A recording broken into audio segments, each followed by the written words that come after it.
What a splendid book! And it's all about me! Okay, hello there. Thanks for dropping by. What did you think of the intro there, by the way? It took me a year and a day to edit the book into the spider's hand. If you can call it a hand, perhaps appendage of some kind. But at any rate, this book is dealing with spiders. It's called Web, and it's by John Wyndham. Spoiler alert, it's about spiders. This particular copy that I read from, I featured in my video recently, the Vintage Science Fiction and Fantasy Book Haul. This is the very first one I've read from that collection. So I talked about that on the other video. If you want to check that out, I won't go into too much detail other than the fact that it's in very good condition. The spine is still perfect, even though I've read it, so that leads me to believe that it has been read in the past, potentially. I thought maybe it was no one had ever read it. It's got the usual browning on the outside of the pages. Considering it's 42 years old, it's in very good condition. I will give it another sniff, but it'll probably just concur what came out last time. Oh, hello, what was that? Sun-dried sail. Yes, it does indeed smell of a sun-dried sail. Maybe a slight sprinkling of barnacle. I mean, this is probably the cover that's influenced this particular smell, but there we are. Okay, so let's begin with a very brief, if possible, synopsis. So the whole story is told through the eyes of the narrator, of one Arnold DeGrange. And he's recently suffered a bereavement of his wife and daughter in a car crash. Quite a horrible beginning, really, to the story. And he gets involved in this idea to set up a utopian society on a remote Pacific island. He does this, or they do this, with the money from a one Lord Foxgrove, I think it's called. Foxfield, that's right, Foxfield. And upon getting to this island, there are problems, shall we say. Now, I don't know how much to give away. There probably will be spoilers. There are spiders on this island, after all. But so at some point in the past, a nuclear bomb was detonated in the vicinity. And that could possibly be what is responsible for what later happens. But anyway, they discover this island. They begin setting up this utopian community. But before they've got anywhere, things start going wrong. Some people that go off on an expedition within the island's interior never come back. And they also discover that part of the island is shrouded in white, which they very, very quickly discover to be spider webs. So it's a kind of a survival horror in that respect, I suppose you could say. These spiders are dangerous, not because they're particularly poisonous. A bite from a single spider wouldn't really cause much harm. It's the fact that they're organised.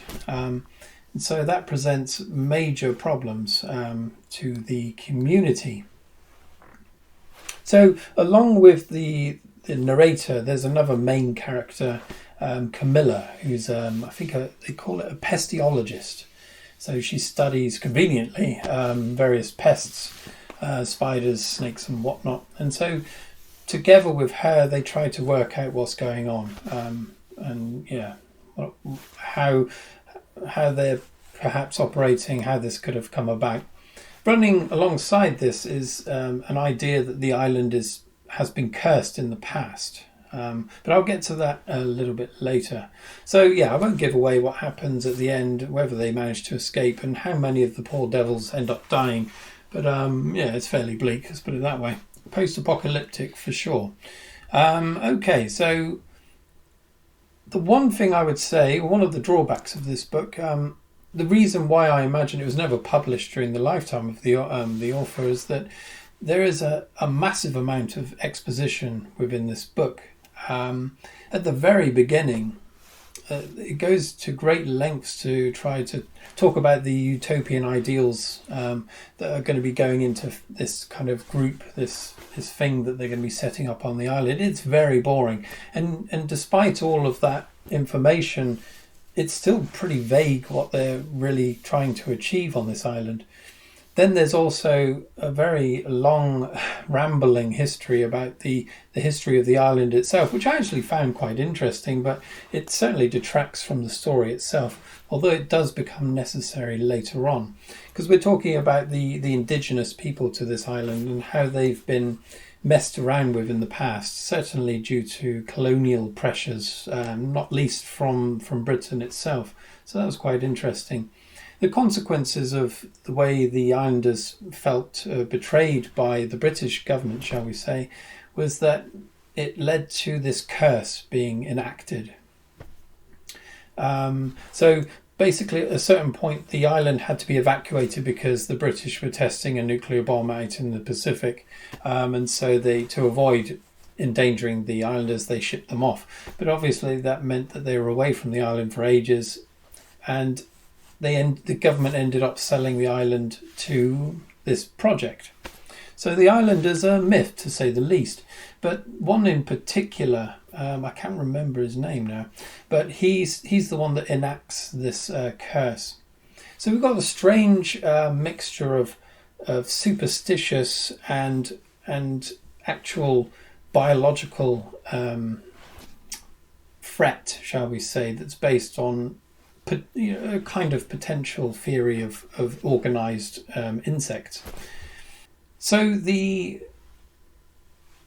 background on the curse becomes quite central to the story, in that as a device it makes sure. Oh my goodness, there's a fire alarm now. Yeah, right, it's gone. It makes sure that this utopian project gets marooned on the island. And it does this by there's certain faithful members of the previous native population that have come back to the island to try to, allow the curse to enact.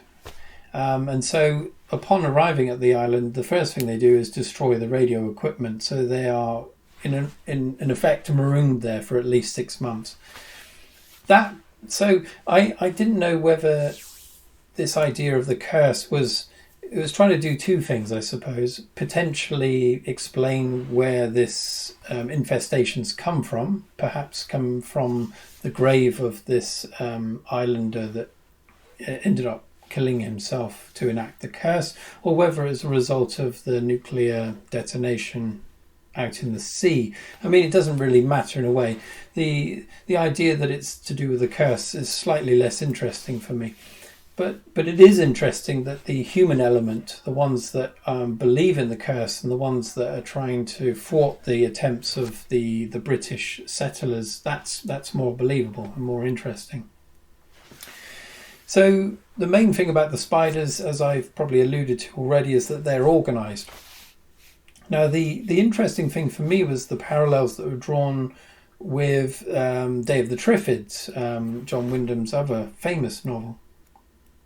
Because the way the spiders move around, they're in these kind of organised, they're in clumps basically. So the first time they actually encounter them, it's on a beach right near the beginning.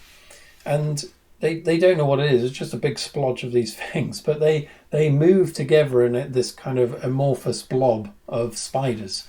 And they're so packed together that you don't really know that they're spiders. So the way they moved, not particularly quickly either, reminded me of the Triffids, the way the Triffids moved. So it wasn't a massive conceptual leap between those two entities. Didn't really put too much thought into an alternative way of dealing with this organisation of spiders. But it is quite a terrifying idea, I must say, because they wreak havoc. Whether the natives were getting involved or not, these people on the island were up against it. That's why I don't think the natives were really necessary in the later part of the story. Personally, The book is very well written, but as I said, it's kind of its time. It certainly reads like a John Wyndham book, like, of course, Dave the Triffids, but also Midwich Cuckoos. That kind of is a kind of posh, upper class way of describing, or the social structure, shall we say. You know, the money's provided by this lord, and then you've got these various intellectuals that are trying to deal with the problem. Yeah, very well written, but quite boring at times due to all of the explaining going on. So I personally think this is pretty inferior compared to his other work. It goes without saying, really. I mean, they waited a respectful 10 years after the passing of John Wyndham to publish this by his estate. So you can't blame them really for capitalising on his fame, I suppose, and his previous writing. But I really do wonder whether he would have wanted this published personally. But certainly it's interesting, and I did enjoy the experience of this island out in the middle of nowhere and the idea of these spiders. Yeah, it was quite interesting. But if we're coming down to the rating, from now on, it's always going to be out of 5. I'm going to give this a relatively poor 2 stars out of 5. Yes, it's disappointing in a way, but I still enjoyed it. But anyway, anything under 2 stars gets the old heave ho. So get out of here. I'm very sorry, John Wyndham, but his earlier work is absolutely brilliant. I think there was another posthumously published book maybe a year later, so I might try and seek that out and see if that was any better. But yeah, if you've never read any John Wyndham, definitely go for the Midwich Cuckoos, Day of the Triffids, Chocky, that's another really good one. The Chrysalids, that's a nice post-apocalyptic one. Yeah, he was quite fond of post-apocalyptic scenarios. I've never read The Trouble with Lichen. Has anyone else read that? Kraken Wakes, I think I read that.